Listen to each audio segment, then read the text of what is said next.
श्री राम जय जय राम। श्री राम जय जय राम। श्री राम जय जय राम। श्री राम जय राम।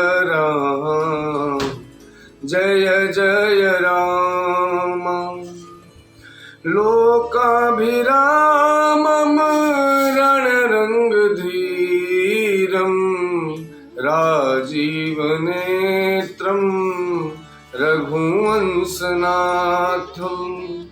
कारुण्यरूपं करुणाकरं तं श्रीरामचन्द्रं शरणं प्रपद्ये। ओ कर्पूरगौरं करुणावतारं संसारसारं भुजगेन्द्रहार्यं सदा वसन्तं हृदयारविन्दे। भवं भवानी सहितं नमामि मनोजवं मारुततुल्यवेगं जितेन्द्रियं बुद्धिमतां वरिष्ठं वातात्मजं वानरयूथमुख्यं श्रीरामदूतं शरणं प्रपद्ये। ओ श्रीरामदूतं शरणं प्रपद्ये। सीताराम चरण रति मोरे अनुदिन बढ़ाऊं अनुग्रह तोरे। जहि विधिनाथ होई हित मोरा। जहि विधिनाथ होई हित मोरा। करहूँ सो बेगी दास मैं तोरा।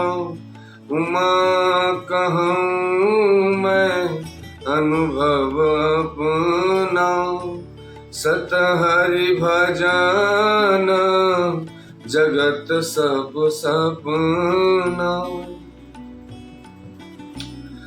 साथ लगी मुनि शिष्य बुलाए। सुनि मन मुदित 50 आए। लवहीन राम पर प्रेम अपारा। सकल कहाई मगु दीख हमारा। मुनि बटुचारी संग तब दीन है। जिन्ह बहु जन्म सुकृत सब कीन है। करि प्रणाम ऋषि आय सुपाई। प्रमुदित हृदय चले रघुराई। ग्राम निकट जब निकसहि जाई। देखहि दरसु नारी नर धाई। होई सनाथ जन्म फल पाई। होई सनाथ जन्म फल पाई। फिरहि दुखित मनु संग पठाई। विदा किए बटु विनय करी फिरे।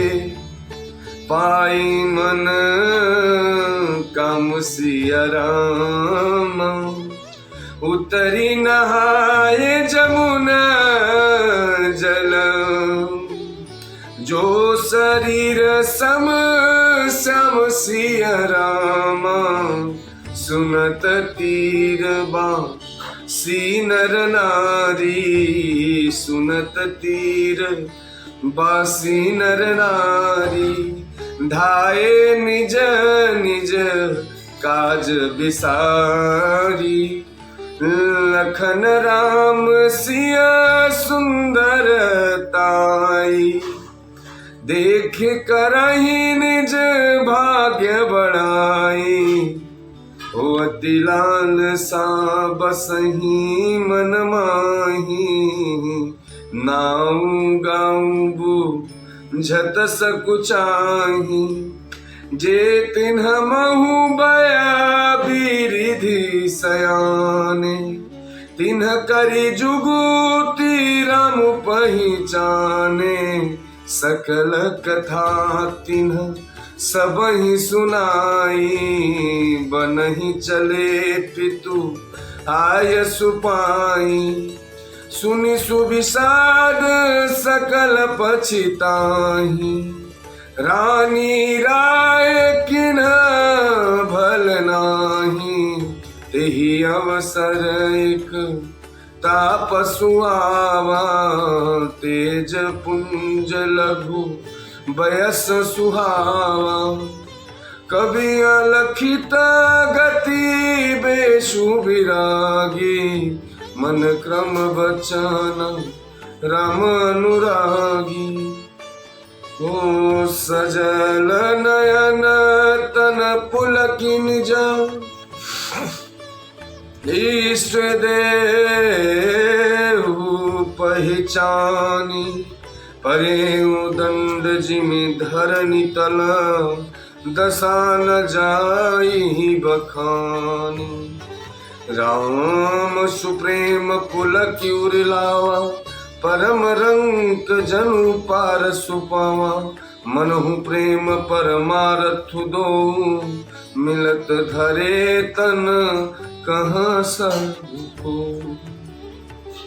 बहुरी लखन पायन सोई लागा लीन उठाई उमगी अनुरागा पुनि सिय चरण धुर धरि सीसा जननी जानी शिशु दीनी असीसा कीन्ह निषाद दंडवत तेहि मिले मुदित लखी राम सनेहि पियत नयन पुट रूप पीयूषा मुदित सुअसनु पाई जिमि भूखा ते पितु मातु कहूँ सखी कैसे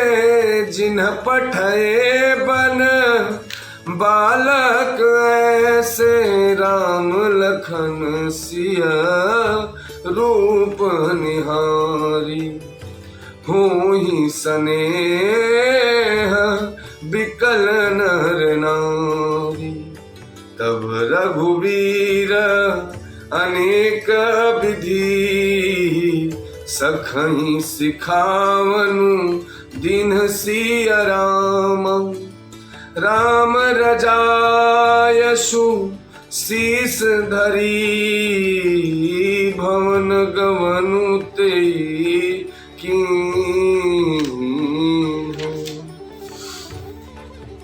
फिर उनके साथ के लिए मुनि ने शिष्यों को बुलाया। साथ जाने की बात सुनते ही चित्त में हर्षित हो कोई 50 शिष्य आ गए और सभी का श्री राम जी पर अपार प्रेम है। सभी कहते हैं कि मार्ग हमारा देखा हुआ।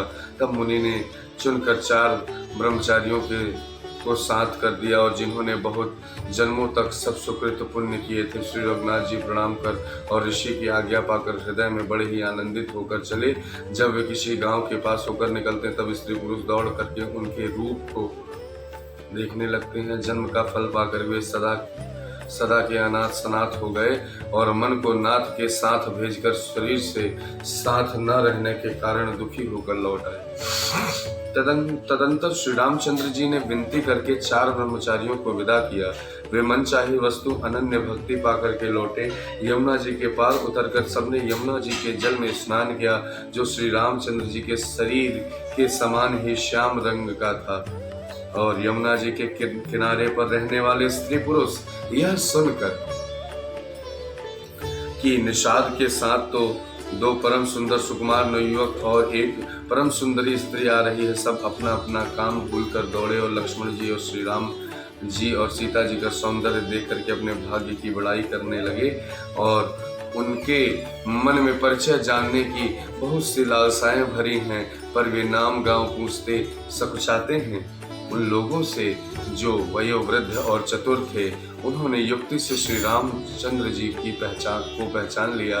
उन्होंने सब कथा सब लोगों को सुनाई कि पिताजी आज्ञा पाकर के ये वन को चले हैं। यह सुनकर के सब लोग दुखित हो पछता रहे थे कि रानी और राजा ने अच्छा नहीं किया।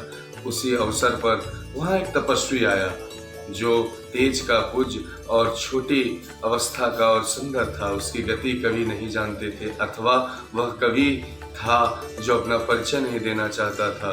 वह वैरागी के वेश में था, मन वचन तथा कर्म से श्री रामचंद्र जी का प्रेमी था। इस तेज पुण्य और तापस के प्रसंगों को कुछ टीका कर छेपक मानते हैं और कुछ लोगों को देखने में यह अप्रासंगिक और ऊपर से जोड़ा हुआ सा जान भी पड़ता है, परंतु यह सभी प्राचीन प्रतियों में है।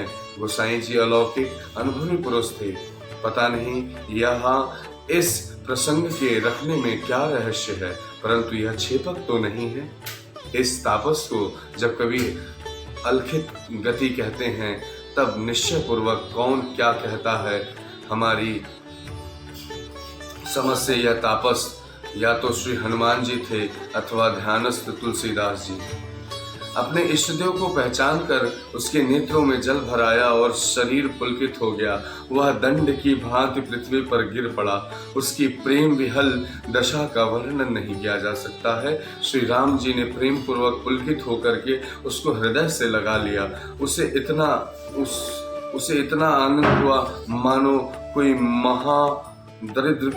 महादरिद्री मनुष्य पारस पा गया हो। और सब कोई देखने वाले कहने लगे कि मानो प्रेम और परमार्थ परम तत्व दोनों शरीर धारण करके मिल रहे हैं। फिर वह लक्ष्मण जी के चरणों लगा और उन्होंने प्रेम से उमक कर उसको उठा लिया। फिर उसने सीता जी और चरणों की धूल अपने सिर पर धारण किया। माता सीता जी भी उसको अपना छोटा बच्चा जानकर आशीर्वाद दिया। फिर निषाद राज ने उसको दंडवत किया। श्री रामचंद्र जी ने प्रेमी जान करके वह उस निषाद से आनंदित होकर के मिला। वह तपस्वी अपने नेत्र रूपी दोनों से श्री रामचंद्र जी की सौंदर्य सुधा का पान करने लगे और ऐसा आनंदित हुआ कि जैसा कोई भूखा आदमी सुंदर भोजन पाकर आनंदित होता है। इधर गांव की स्त्रियां कह रही हैं कि हे सखी, कहो तो वे माता पिता कैसे हैं जिन्होंने ऐसे सुंदर सुकुमार बालकों को वन में भेज दिया है। श्री राम जी, लक्ष्मण जी और सीता जी के रूप में देख करके तब स्त्री पुरुष स्नेह से व्याकुल हो गए।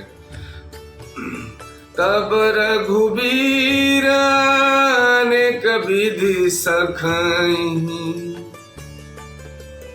सिखावनु दिन सिया राम राम रजायसु शीस धरी भवन गवनु किन्हु सिया राम।